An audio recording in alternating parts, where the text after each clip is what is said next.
గాంధీ గారు హత్యకు గురైన తరువాత దేశమంతా విషాదంలో మునిగిపోయింది.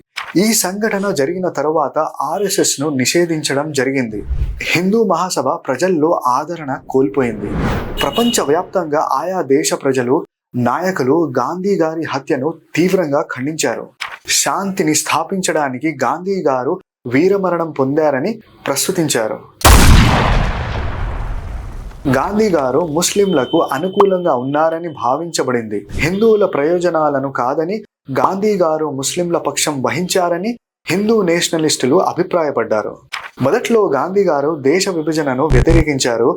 దేశ విభజన జరిగిన తరువాత శాంతిని కోరుకున్నారు. గాడ్సే కోరుకున్న దేశం ఏమిటంటే ఒక స్ట్రాంగ్ హిందూ నేషన్ కావాలని ఆశించాడు. సెక్యులర్ గా భారతదేశం ఉండాలన్న గాంధీ గారు కన్న కలను గాడ్సే ఆమోదించలేదు. భారత ప్రభుత్వం పాకిస్తాన్ కు 55 కోట్లు చెల్లించడాన్ని గాడ్సే ఒప్పుకోలేదు.